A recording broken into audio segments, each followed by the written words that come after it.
पुष्टि नहीं हुई है। युद्ध जैसी परिस्थितियां जरूर बनती हुई नजर आ रही है और अपुष्ट सूचनाएं और वीडियो तेजी से फैल रहे हैं और इसलिए इन दावों को सावधानी के साथ देखना भी जाना चाहिए। दोनों पक्षों की ओर से लगातार सैन्य गतिविधियां जारी हैं और पूरे मध्य पूर्व पर इस वक्त दुनिया की नजर टिकी हुई है और आधिकारिक पुष्टि और विश्वसनीय जानकारी सामने आने का फिलहाल इंतजार किया जा रहा है। 2 तस्वीरें और इन तस्वीरों के आधार पर ही दावा हो रहा है कि तेल अवीव में ईरान की ओर से मिसाइलों के जरिए, बैलिस्टिक मिसाइलों के जरिए हमला हुआ है और ये बहुत ज्यादा नुकसान इन हमलों में हुआ है। ये तस्वीर आपको दिखा रहे हैं, तेल अवीव की बताई जा रही है और धमाकों की गूंज, लगातार मिसाइलों की बारिश, जिस वजह से पूरा तेल अवीव दहल उठा है, जिसमें कई लोगों की जान भी गई है, कई लोग घायल हुए हैं और लोगों के द्वारा ये वीडियो बनाया जा रहा है जिसमें ये बताया गया कि हालात हमलों के बाद किस कदर खराब हुए हैं। हालांकि इन हमलों को लेकर फिलहाल किसी भी तरीके से औपचारिक जानकारी सामने नहीं आई है, लेकिन इस बात का जरूर दावा हो रहा है कि ईरान ने खुले तौर पर तेल अवीव को खाली करने की चेतावनी भी दे दी है। तो बैलिस्टिक मिसाइल के जरिए ये बमबारी और तबाही बड़े पैमाने पर इजराइल के अंदर हुई है। हालांकि देखिए, अगर वाकई में बैलिस्टिक मिसाइलों का इस्तेमाल इजराइल पर हमले को लेकर ईरान ने किया है और ऐसे में इजराइल भी चुप बैठने वाला नहीं है। नेतन्याहू की आक्रामकता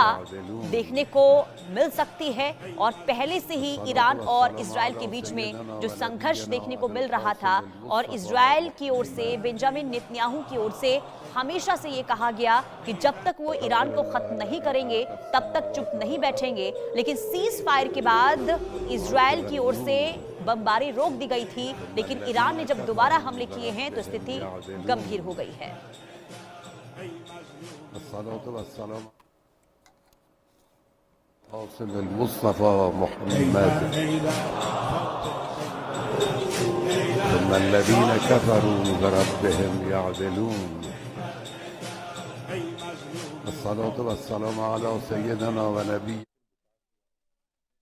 आसमान की तस्वीर हम आपको दिखा रहे हैं जहां एक साथ क्लस्टर बम का इस्तेमाल और पूरा आसमान देखिए कैसे यहां पर बमों के जरिए चमकता हुआ दिखाई दे रहा है। और आप देखकर पहली नजर में तो ऐसा लग रहा है कि ये चमक जो है तारों की चमक है, लेकिन ये जो आप देख रहे हैं ये ईरान की आक्रामकता है। ईरान ने एक साथ क्लस्टर मिसाइल जो दागे हैं, बैलिस्टिक मिसाइल के जरिए जो हमला किया गया है, ये उसकी तस्वीर हम आपको दिखा रहे हैं। पूरा आसमान इस वक्त बमों की इस बौछार के जरिए रंगीन नजर आ रहा है और ऐसे में ये तस्वीर बताती है कि हालात वाकई में एक बार फिर से मध्य पूर्व में चिंताजनक बन गए हैं। आप देखिए कैसे एक के बाद एक जब बम आसमान से जमीन की ओर बढ़ते हुए दिखाई दे रहे हैं। धमाका बड़े पैमाने पर यहां पर हुआ है। धमाकों की गूंज से पूरा शहर गूंज उठा है। तो मिसाइलों के जरिए ये बमबारी लगातार हो रही है और ईरान की ओर से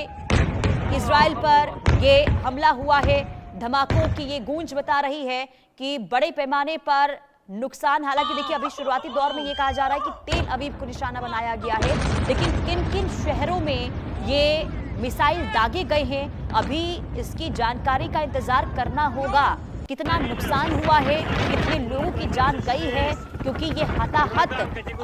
बहुत ज्यादा हुई है, इसमें कोई दो राय नहीं है। क्योंकि ये धमाके जबरदस्त धमाके थे और थर्रा उठा है पूरा तेल अवीव। और ऐसे में माना जा रहा है कि अब इजराइल चुप बैठने वाला नहीं है। इजराइल की ओर से भी कार्रवाई की जाएगी और इसे लेकर हो सकता है कि नेतन्याहू की ओर से इस वक्त रणनीति तैयार की जा रही होगी। क्योंकि एक तरफ देखिए, अमेरिका बार बार ये कह रहा है, डोनाल्ड ट्रंप की ओर से बार बार ये प्रतिक्रिया सामने आ रही है कि ईरान की ओर से बातचीत को लेकर कदम बढ़ाए गए हैं, लेकिन ईरान की ओर से अगर हमले कर दिए जाते हैं इजराइल पर तो मकसद साफ नजर आता है कि ईरान अभी भी अपनी बातों पर अडिग है, अपनी शर्तों पर कायम है और यही वजह है कि इजराइल पर यह हमला किया गया है। तो सीज फायर का उल्लंघन पहले अमेरिका के साथ और अब एक बार फिर से जब इजराइल पर यह बमबारी हुई है तो ये स्थिति को बहुत ज्यादा तनावपूर्ण बनाने के लिए काफी है, क्योंकि अब आगे सबसे ज्यादा हालात इसलिए भी चिंताजनक हो जाते हैं कि अगर इजराइल ने हमला शुरू कर दिया तो फिर ईरान की स्थिति पहले से ज्यादा गंभीर हो सकती है। ईरान पहले से ही आर्थिक तौर पर देखिए काफी नुकसान झेल रहा है, कई शहरों में सबसे ज्यादा नुकसान पहुंचा है। और ऐसे में जब इजराइल हमला करेगा, क्योंकि अमेरिका भी हमले लगातार कर रहा था, तो ऐसे में दोनों तरफ से हमले हुए तो फिर ईरान को इसका खामियाजा बड़े पैमाने पर भुगतना पड़ सकता है। भावना सिसोदिया संवाददाता तमाम जानकारी के साथ जुड़ चुकी हैं। भावना, ये जो ताजा हमले हुए हैं ईरान की ओर से, ये हमले किन शहरों पर किए गए, क्या कोई जानकारी कि आखिर कितना नुकसान हुआ है?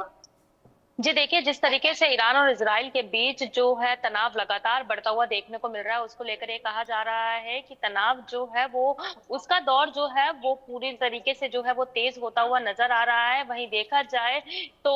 कई दावों के अनुसार तेल अवीव समेत कई इलाकों में जो है भारी धमाके किए गए हैं और कुछ दावे ये भी बता रहे हैं कि ईरान ने जो है हाइपरसोनिक मिसाइल का इस्तेमाल किया है। हालांकि इसको लेकर अभी तक कोई भी पुष्टि नहीं हुई है, लेकिन ये कहा जा सकता है कि जिस तरीके से ये हमले किए जा रहे हैं वो कहीं ना कहीं स्थिति जो है आगे के लिए लगातार चिंताजनक बनी हुई है, क्योंकि तेल अवीव समेत कई इलाकों में जो है इस तरीके के हमले किए गए हैं और इन दावों को लेकर आगे जो है बहुत ही सावधानी के साथ देखा जा रहा है और लगातार कोशिश की जा रही है कि दोनों पक्षों के बीच में जो गतिविधि है, सैन्य गतिविधि है, उन दोनों ही पक्षों की तरफ से जो है देखिए लगातार सैन्य गतिविधि जो है वो पूरी तरीके से जारी है। वहीं मध्य पूर्व की स्थिति दुनिया पर जो है लगातार नजर बनाए रखे हुए,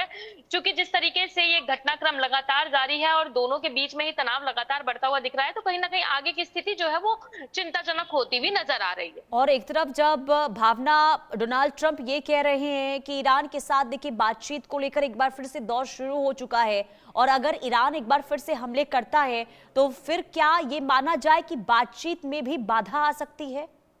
जी देखिए, बात बिल्कुल सही है। जिस तरीके से बातचीत के दावे किए जा रहे हैं और जिस तरीके से लगातार तनाव बढ़ता हुआ दिखता हुआ नजर आ रहा है, तो कहीं ना कहीं आगे के हालात जो है वो बहुत ही मुश्किल भरे होते हुए देखने को मिल रहे हैं। अब देखना यही होगा कि अगर बातचीत का दौर शुरू हुआ है और जिस तरीके से तनाव भी लगातार बढ़ता जा रहा है, तो क्या आगे की बातचीत जो है क्या वो सफल होती है या तनाव इसी तरीके से बरकरार रहता है। क्योंकि जिस तरीके से लगातार तनाव बना हुआ है, लगातार जंग जो है वो छिड़ी हुई है, वहीं जिस तरीके से कई इलाकों में भारी धमाके हुए हैं, मिसाइल्स का इस्तेमाल हुआ है, तो उसको लेकर जो है अब आगे की स्थिति को लेकर कहीं ना कहीं चिंतापूर्ण स्थिति जो है बनती हुई नजर आ रही है। क्योंकि देखिए तस्वीरों में भी हम लोग देख पा रहे हैं कि कैसे धमाकों की तस्वीर निकलकर सामने आ रही है। जब धमाका हुआ तो आग का गुब्बार जो है वो आसमान में उड़ता हुआ नजर आ रहा है और कहीं ना कहीं कई लोग जो है घायल होने की भी बात जो है वो सामने आती हुई नजर आ रही है। तो इन सब चीजों को देखते हुए अब ये कहा जा सकता है कि आगे की जो स्थिति है उसको लेकर लगातार नजर बनाए रखे हुए। बिल्कुल, और इसके परिणाम बहुत गंभीर होंगे, इसमें दो राय नहीं है। लेकिन आगे इजराइल किस तरीके से जवाबी कार्रवाई करता है, ये भी बहुत ज्यादा अहम हो जाता है।